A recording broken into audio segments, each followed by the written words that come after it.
In 2018, I was diagnosed with an acoustic neuroma or vestibular schwannoma brain tumour. It was by far one of the most challenging things I've ever had to overcome. Because of its size, the only option available to me was surgery, and this left me with permanent profound hearing loss on one side, impaired balance, and chronic fatigue. So yeah, to say that recovery has been difficult is a bit of an understatement. I wanted to undertake this challenge of running from Land's End to John O'Groats just to raise awareness of the hidden impact of brain tumours that are very much misunderstood by the majority of people. I also wanted to do it to prove to myself that I could do it after going through this ordeal, and also to show others that despite obstacles that happen in life, we can still go on and achieve.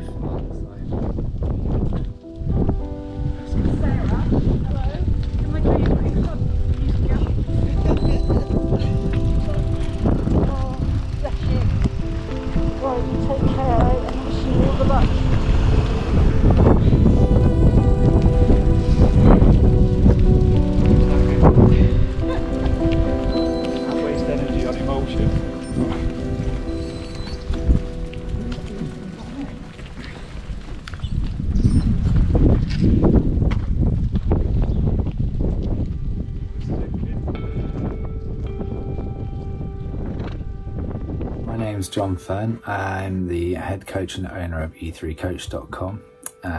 For the last 20 plus years, I've been focused on working on endurance and adventure athletes, people going to extremes of endurance and helping them to achieve their goals. And this is obviously where I became involved with Sarah way back when she wanted to get back into ultra running post surgery, which must be around 3 years ago now. So I've been working with her for a while.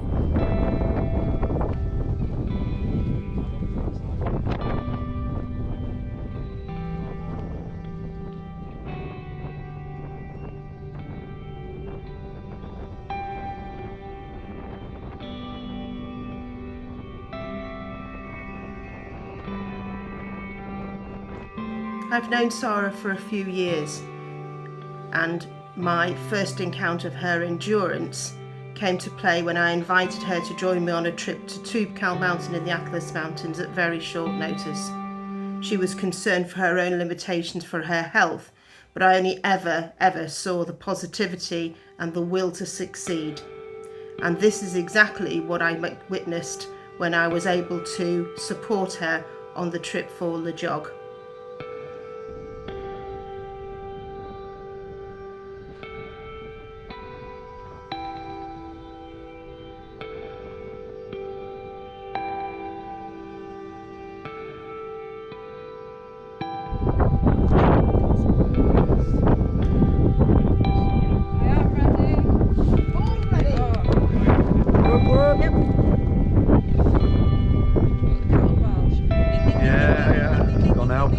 Whoa there, whoa.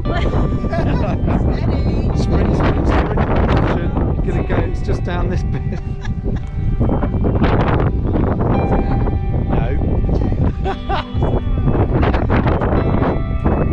1 minute. You've done everything, you've dotted all the I's, you've crossed all the T's. Let's just get the last bit done. Alright, and then you're free. Okay, the stress is gone, just 1 foot in front of the other. Okay, get ready for the 10.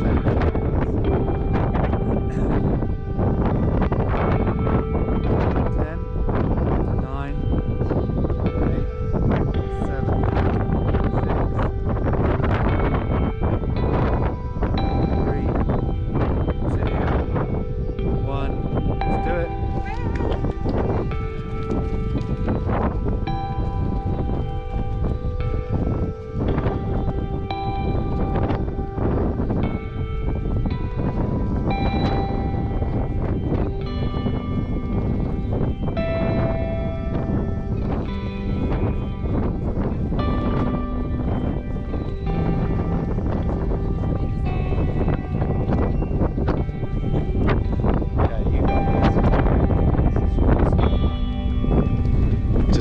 stress for a little bit, yeah? Just switch off, get in your world, and we'll see you in May. You got this.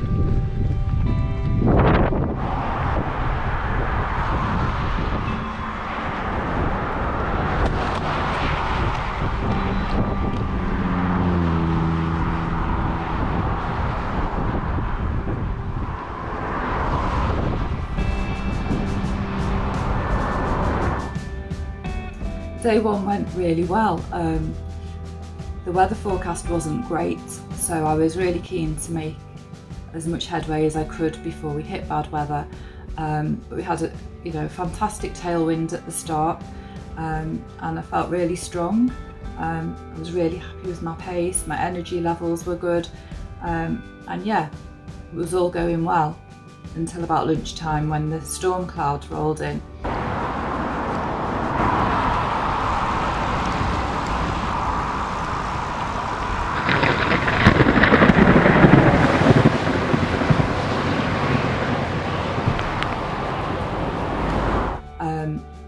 We were hit with absolutely torrential downpours, thunderstorms, the side of the road was flooded, and by the end of the day I took 2 completely drenched pairs of running shoes. So we were frantically trying to dry those out that night, ready for the next day.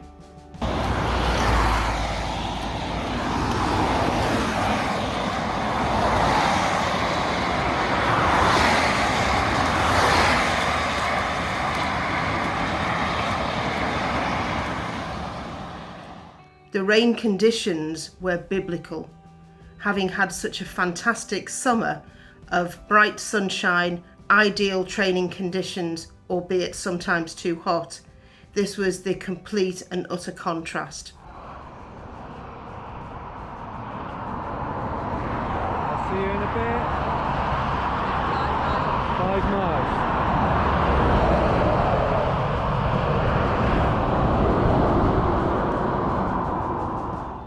Day 2, and we had more of the same weather-wise. I started off in the dry, I think, but within minutes it was raining again, and it was persistent. It lasted all day. Again, I was changing my shoes regularly to try and keep my feet as dry as I could, but moments down the road and I was just soaked again. So that was a bit of a nightmare.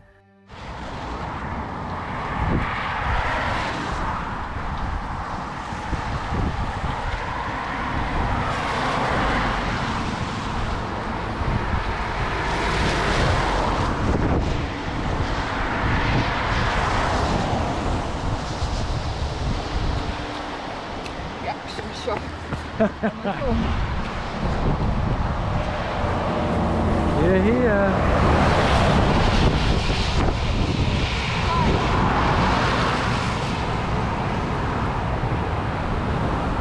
So you can stop. You can stop.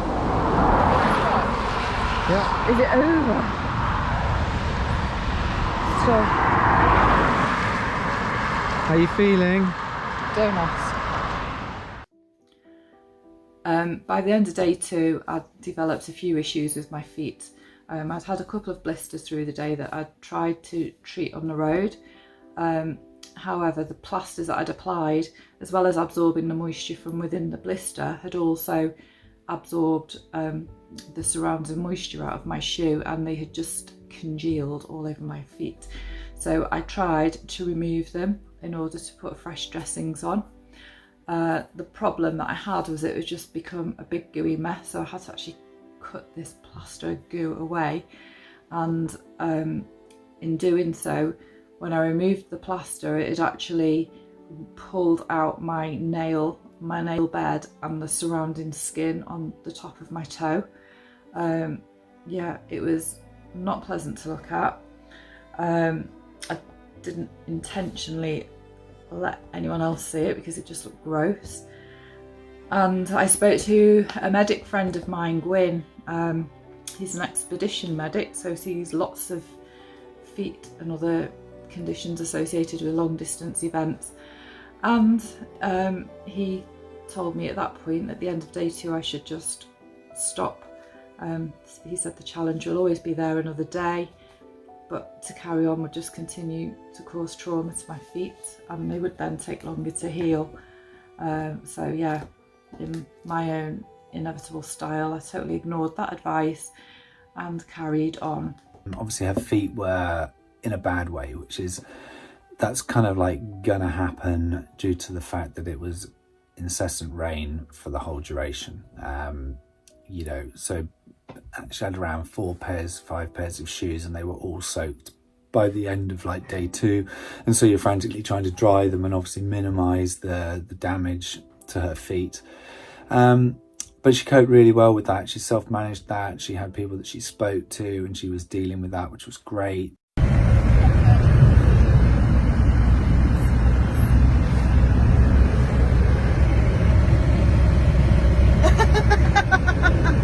Chaos on hump day. It's hump day. Chaos.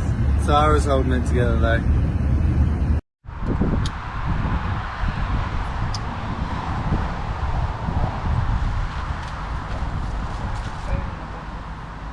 Stay. Lotus after an extra stretch.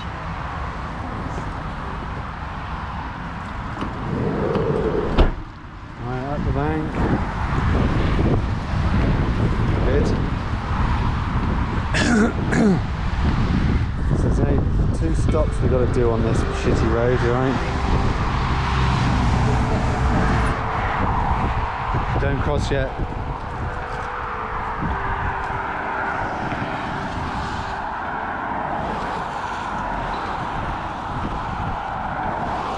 Okay, over to the grass. Alright. Same again. Just pace as you can do. Don't push hard, alright? Just tick it off. And we'll see you in 5.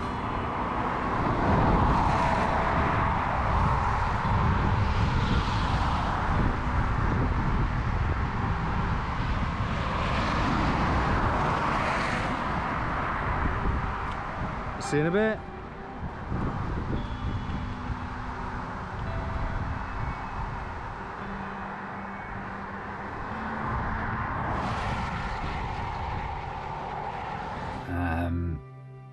During the actual event itself, I'd say Sarah was very calm, came across very confident. The days she was running was very strong. I'd say possibly went a little bit too strong, and I should have actually still tried to bring that back, but she seemed to be going so well. It was like, okay, well, this is rolling and she's in a really good place, so we'll go with that. Our routine of meeting up on the roadside, get her moving on for the next stop, which is around 5 miles. We'd find somewhere to make sure that she's okay.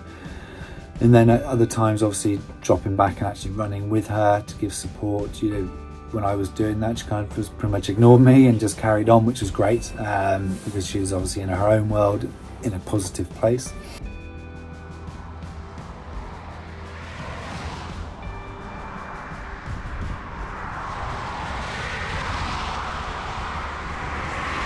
Hello, that just came to me. You're going quicker. I didn't think you'd be here yet. Hey? I didn't think you'd be here yet. You're going too fast.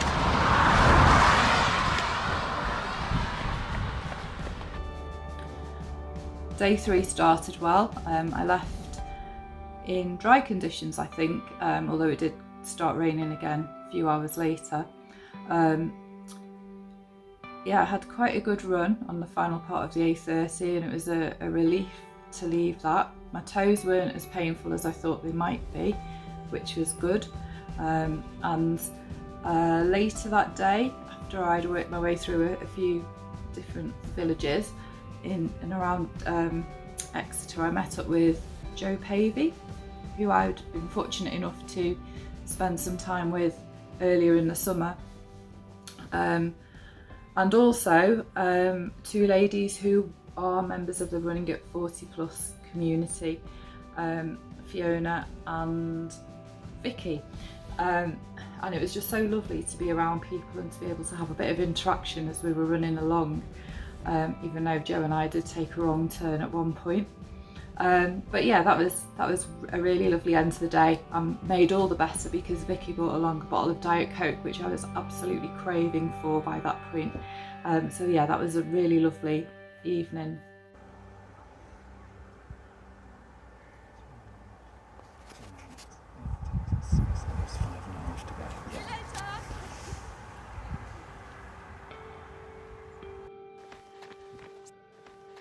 So here we are, I'm running with Sarah Crossland. She's going for a Guinness World Record attempt, Land's End to John O'Groats. She's absolutely amazing and I'm so thrilled to be able to run a little bit of the way with her. She's an awesome person and I know we're all rooting for her.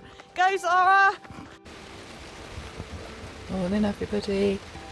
I actually think I preferred the heatwave conditions. I've been lying here listening to the rain pattering down and the wind blowing for about 2 hours, and I'm not looking forward to doing it all again today. But I'm not going to give up easy, so let's do this.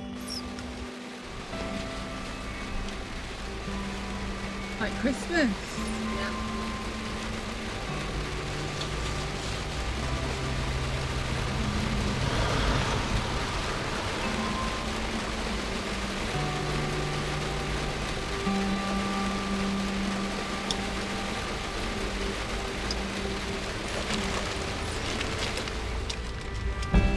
The weather was so bad, with the rain so heavy and the spray, that if you'd been sitting in a car park just waiting to pop into the shop for a couple of items, you'd have waited in the car for the worst of the storm to pass.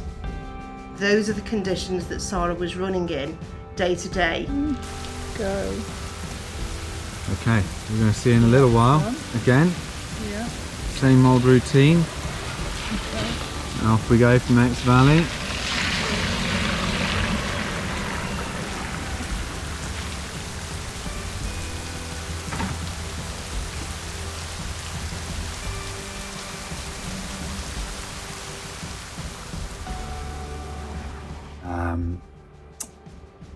There were obvious concerns that I had as a coach initially, starting to work with Sarah, but these started to fade. Obviously I did my own research, I spoke to other people, and obviously spoke in detail to Sarah about it. And so that journey has progressed, and she's proven step after step that she's an incredibly strong lady, and she's not going to allow some of the limiting factors of her surgery interfere with what she wants to do in the world of endurance, which is amazing. Did I have concerns as regards this particular event?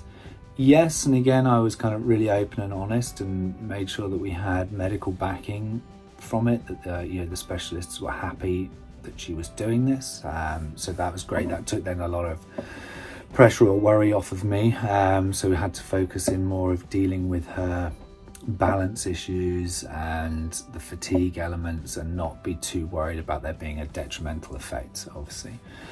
So yeah, they would be kind of like my major concerns, and it allowed me to be a bit more focused on it as a regular athlete, but then also trying to manage the other elements, which professionally it's a challenge, which is great fun and I enjoy, and obviously really enjoy supporting someone that's wanting to push so hard for something so passionately.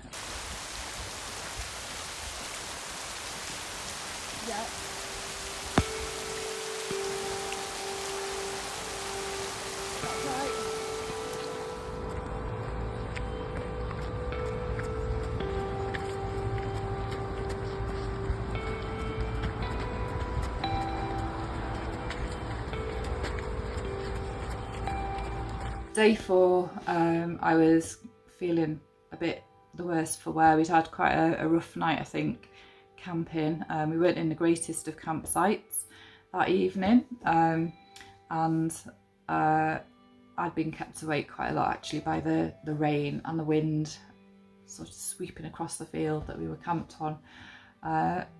So I really wasn't looking forward to having to get up and do it all again, but we did. Then we planned to go for breakfast, but couldn't find anywhere open at 7 in the morning to go and grab a cooked breakfast anywhere.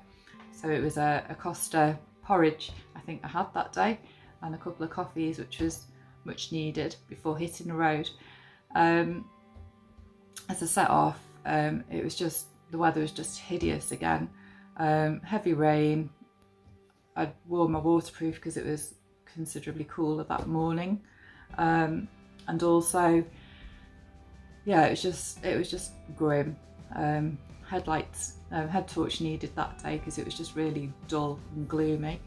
The first lane that I ran along was literally a muddy river running down from farms. So it was really quite unpleasant.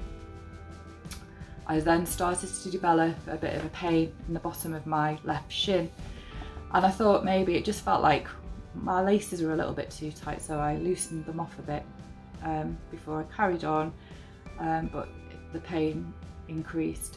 So I gave my physio a call and explained to her what was going on, and she told me how best to tape my leg, which is great. So when we got to the next rest stop, I managed to put K-tape on, sprayed, I had to use spray adhesive because there was that much rain, everything was just washing off.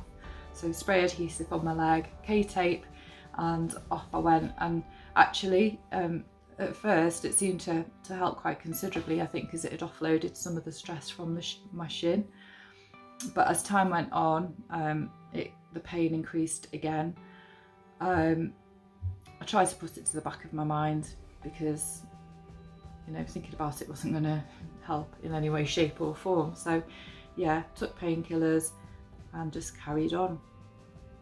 Towards the end of day 4, I had the privilege of meeting up with another wonderful person, Adam Holland, who I knew very little about until that day.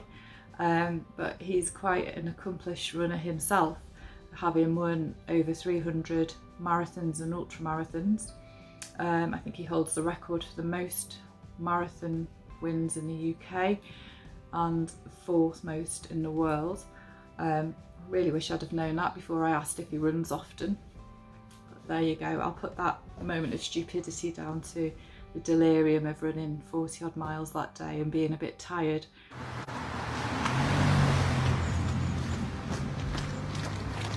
Hello everyone! We are live. A couple of you are on at the moment, but I will save this, and I am with Zara, who is doing Land's End to John O'Groats, and I know what she's going through at the moment because you know I did it a few years back. Yeah, so it was amazing again to have a little bit of company and you know, new faces. Breaks the day up. But I left Adam and carried on along the A38, I think, heading towards Highbridge, I think. And at this point, my shin was giving me real problems. And I could feel, you know, my hip sort of starting to get a bit crunchy as it was trying to alter the way I was landing on my leg. Yeah, it was not a great evening. I knew I'd slowed down more than I should have. And I texted John and Keris ahead of the next stop to say that I'd eat there so that it wasn't eating into my recovery time that evening. By the time I got to them in a lay-by, it was, you know, I think it was about to start getting darker. It wasn't far off, and John made the call that we were cutting that day short by about 7 miles, which I really wasn't pleased about. In part because the one thing that kept me going through that day was the thought that Friday was going to be a short day and I'd have a pub meal at the end of it. But unfortunately it just didn't go to plan. Yeah, so I finished 7 miles short of the planned distance that day. Yeah, in order to sort of get back, get showered, try and sort my feet out, my leg out, and get some sleep. A38. Heading to Bristol. Hey? Heading to Bristol, A38. Let's go in. Tracking in progress. This is going. So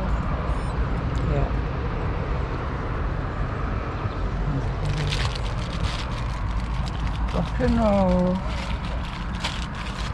Alright, you got this. Just think about it all. I can't not think about it.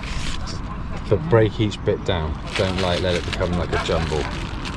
Just deal with one bit at a time. Try and come up with an answer. If you can't, move on to the next.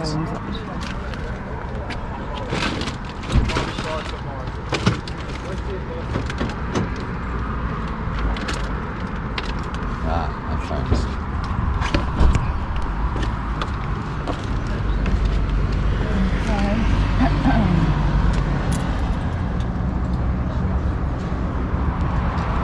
Go again.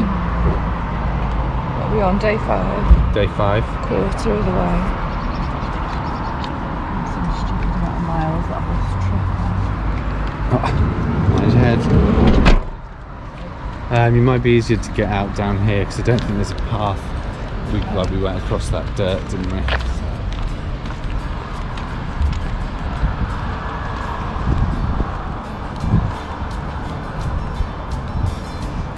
So what pace do you think we're going to aim for? 14-minute miles, you reckon? See how that goes. See, Yeah. see what it's like running a bit. My hip will a bit back. Morning. As you can see, it's another wet, windy day. I'm now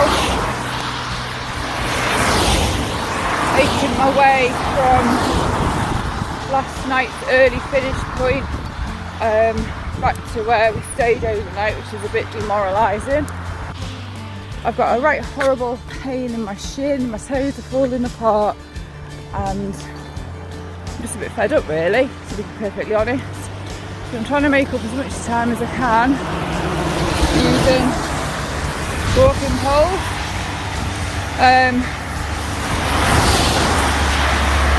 Let's just think about why I'm doing this. Well, as you know, I had a brain tumour, and sadly a year ago today, a young man called Matthew Cullen, who I got to know on Twitter and other social media, passed away from an aggressive brain tumour. They're crap. They destroy people, they destroy families, and I just want to raise a bit of awareness as to what's going on in the world that people don't seem to want to acknowledge or make a difference about. A guy I know in Bala, Acoustic Ignorant Association, one of their members, Lee, had his surgery yesterday, and I hope you can all hear me, I'm really sorry. So Lee had surgery yesterday, same as me, acoustic neuroma, so he'll be left with profound permanent hearing loss, balance issues, and a whole host of other crap that we end up having to deal with. But the assumption is, because they're benign, they're harmless. Well, they're not. Okay, I've struggled with my fatigue loads the last couple of days, which is another reason for using poles. I think I made John a bit twitchy yesterday alongside the canal, but yeah, my balance was well off yesterday. It's just kind of been superseded by this pain in my bloody leg. But hey ho, still here, every step's a step closer to wherever I end up finishing. But I'm not going to stop.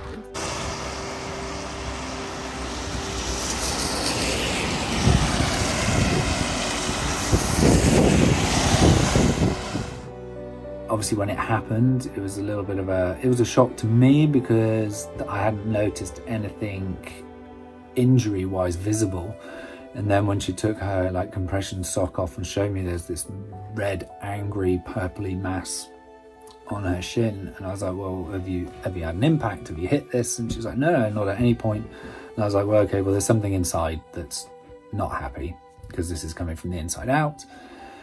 Contacted a paramedic friend of mine. He looked at video footage of it and said, yeah, get straight to the hospital.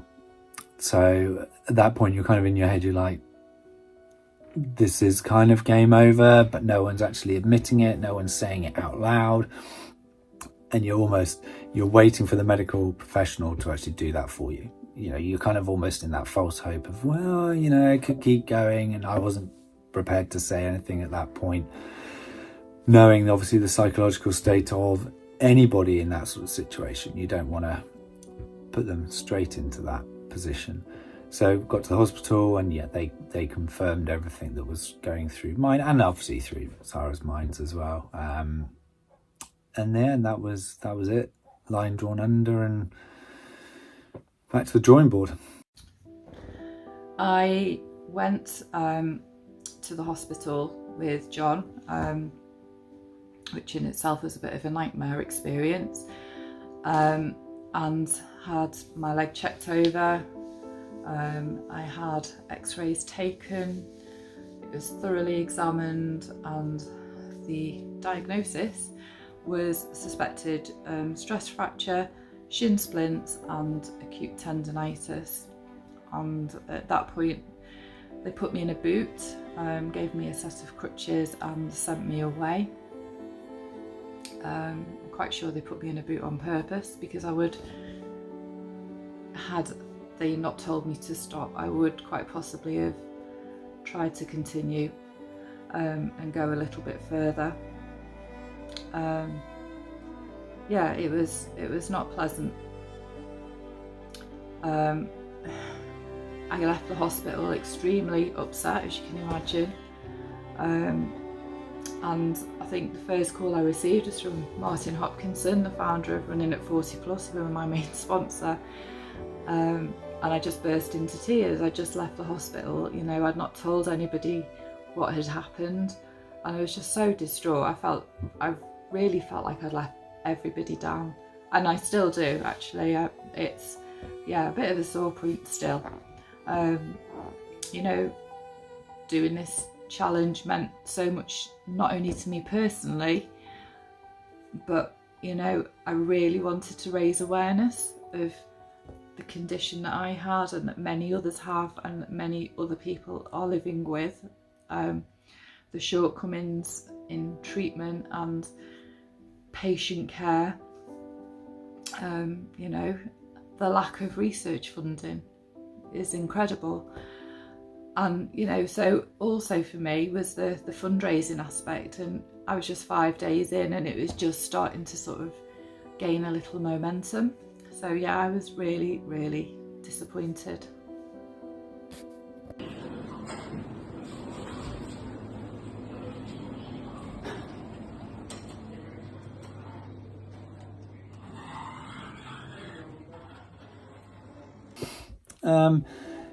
Yeah, so it was a real shame as regards the shin injury, because everything else was working, which is crazy. It's one of those really frustrating things that can happen to absolutely anybody.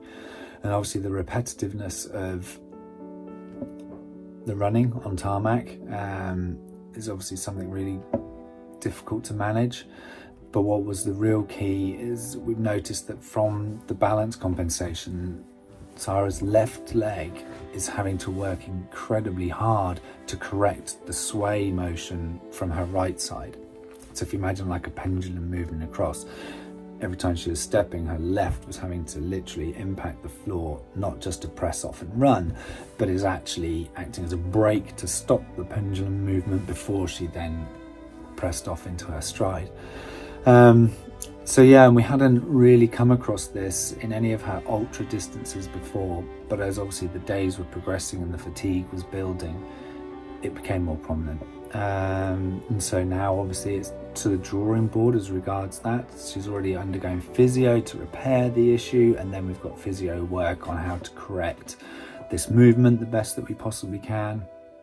Yeah, so it's a lot more positives than negatives. Even though she didn't complete it, she's proven that it's there to be completed 100%, that she can do that.